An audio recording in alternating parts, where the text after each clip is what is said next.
بسم اللہ الرحمن الرحیم۔ السلام علیکم ناظرین، آپ دیکھ رہے ہیں ہمارا پاکستان یوٹیوب چینل۔ پہلے بھی گوش گزار کر چکا ہوں کہ عملیات کی وجہ سے زندگی میں عجیب غریب واقعات دیکھنے سننے کو ملتے رہتے ہیں۔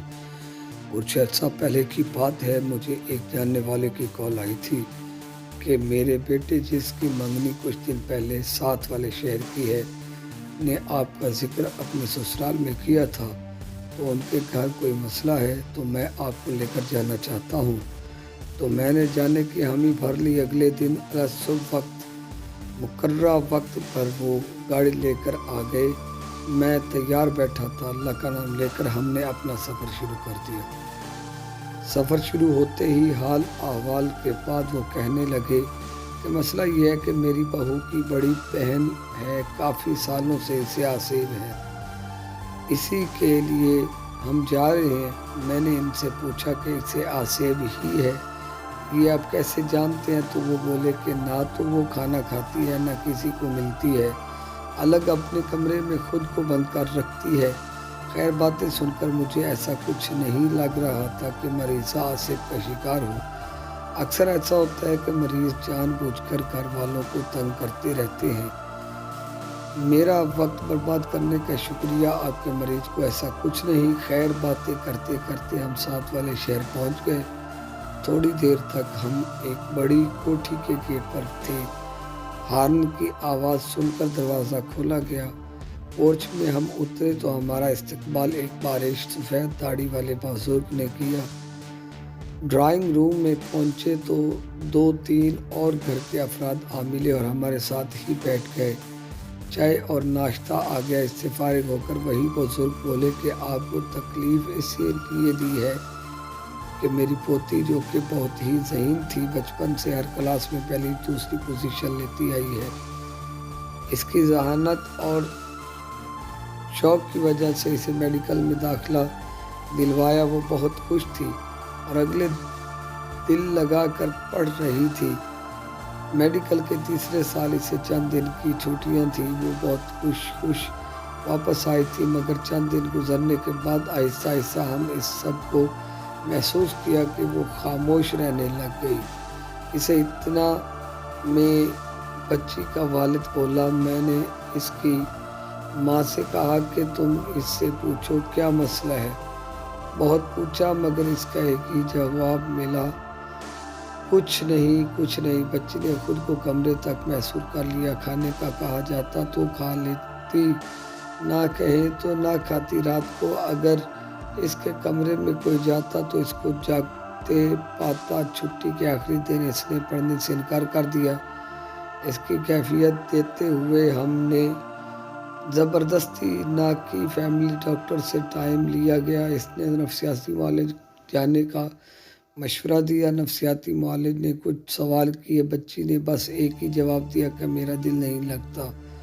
ڈاکٹر نے بے آرامی کی وجہ سے ایسا ہو رہا ہے کہ کہہ کر نیند کی دوائی تجویز کر دی۔ جب کسی ڈاکٹر کے پاس جانا ہوتا تو ایک بار کہنے پہ یہ تیار ہو جاتی۔ ایک بات ہم نے نوٹس کی جس کی وجہ سے ہمیں لگا کہ شاید کوئی عصبی مسئلہ ہے۔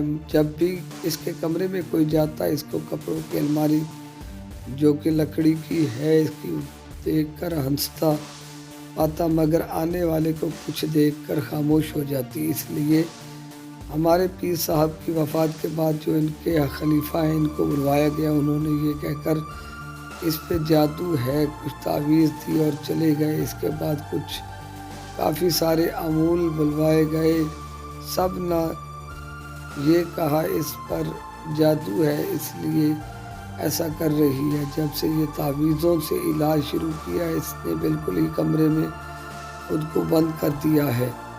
جب بھی اس کے کمرے میں جائیں، اسے گھٹنوں میں چھپا آنسو بہاتے دیکھا ہے۔ اس بات کو 2 سال سے اوپر کا عرصہ گزر چکا ہے۔ اس کے چپ ہونے کے بعد اس کی بیوی بولی، اگر آپ ہماری مدد کر سکتے ہیں تو آپ کا یہ احسان ہم کبھی نہیں بھولیں گے۔ میں نے ایک کاغذ پینسل منگوانے کو کہا اور بچی کا مکمل حساب دیکھا۔ نہ کوئی نفسیاتی بیماری نکلی اور نہ ہی جادو ٹونا، اگر نکلا تو آسیب کا اثر۔ میں نے ان سے کہا کہ مجھے مریضہ کے پاس کمرے میں لے جائے بچی کے دادا اور والد مجھے ساتھ لے کر بچی کے کمرے تک پہنچے۔ اس کے والد نے کمرے کا دروازہ کھول کر اندر داخل ہو کر مجھے اندر آنے کو کہا۔ میں اندر داخل ہوا۔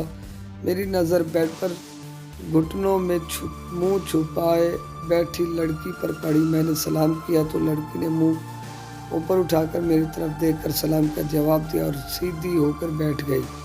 بیڈ کے ہیس رکھے صوفے پر بیٹھنے کے بعد میں نے کہا، بیٹا کیسی ہو آپ؟ وہ بولی، میں ٹھیک۔ اس کے مختصر جواب سن کر میں نے کہا، مجھے یہاں اس لیے بلوایا گیا کہ میں یہ جان سکوں اور بتا سکوں کہ آپ کو مرض لگ گیا ہے۔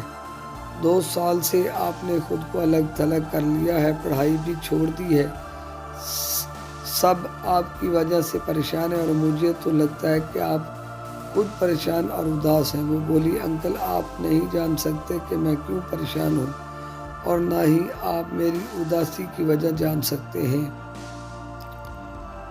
میں نے کہا، میں اگر اداسی کی وجہ تھوڑی سی بتا دوں تو کیا آپ مجھے اپنا سارا احوال بتا دیں گی؟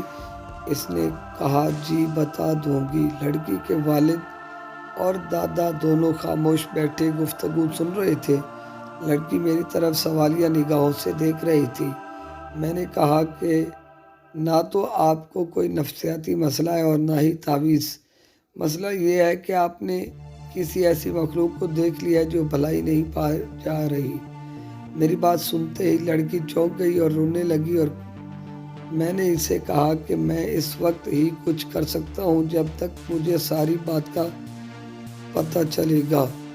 لڑکی نے کہا، میں جب چھٹیوں میں واپس آئی تو گھر والوں سے مل جل کر اپنے کمرے میں آ کر میں کچھ سامان رکھنے لگی تو کمرے میں اچانک بہت پیاری اور محسور کن خوشبو پھیل گئی۔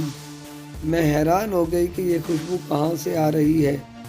میں نے یہی سوچا کہ شاید باہر حال کمرے میں گھر کے کسی فرد نے کوئی پرفیوم لگایا ہے اور شاید اسی کی خوشبو ہے۔ کچھ دیر بعد خوشبو آنے کا احساس ختم ہو گیا۔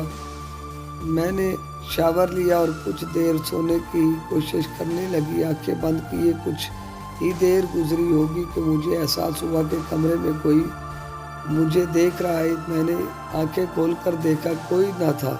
میں سو گئی۔ شام کو امی نے اٹھایا۔ میں فریش ہو کر باہر ہال میں چلی گئی۔ جاتے ہی میں نے بھائی سے پوچھا تھا کہ کون سا پرفیوم لگایا تھا۔ اس نے کہا کہ آج کوئی نہیں لگایا۔ بہن سے پوچھا، دادا سے پوچھا، شاید انہوں نے کوئی عطر لگایا ہو، مگر سب نے انکار کر دیا۔ رات کا کھانا وغیرہ کھا کر میں جلدی اٹھ کر اپنے کمرے آ گئی۔ میں نے الماری کھولی اور اپنے کپڑے بیگ سے نکال کر الماری میں رکھنے لگی کہ اچانک دوبارہ سے وہی خوشبو کمرے میں پھیل گئی۔ میں حیران تھی کہ یہ خوشبو کہاں سے آ رہی ہے۔ اتنی محسور کن خوشبو میں نہیں بتا سکتی۔ میں بیٹھ گئی اور آرام سے ناک سے سانس لینے لگی۔ میرا دل چاہ رہا تھا کہ میں اس خوشبو کو اپنے اندر سما لوں۔ آہستہ آہستہ تھوڑی دیر بعد خوشبو آنا بند ہو گئی۔ میں اٹھی اور کپڑے الماری میں دوبارہ رکھنا شروع ہو گئی۔ کپڑے رکھ کر میں واپس مڑی تو میری نظر بیڈ پر پڑی۔ اس پر ایک طے شدہ کاغذ پڑا تھا۔ میں نے وہ کاغذ کھولا۔ اس پر سلام علیکم لکھا تھا۔ میں حیران تھی کہ یہ کہاں سے آیا ہے۔ میں نے اسے کمرے میں پڑی ڈسٹ بین میں پھینک دیا۔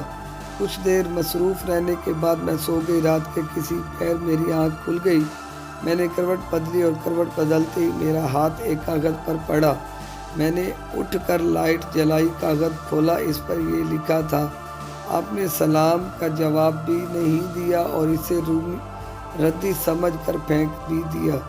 میں یہ پڑھ کر حیران و پریشان تھی۔ مجھے یاد تھا کہ اس سب کے دوران میرے کمرے میں کوئی نہیں آیا تھا۔ اچانک میرے ناک سے وہ مخصوص خوشبو ٹکرائی۔ میرے لیے یہ سب بہت عجیب تھا۔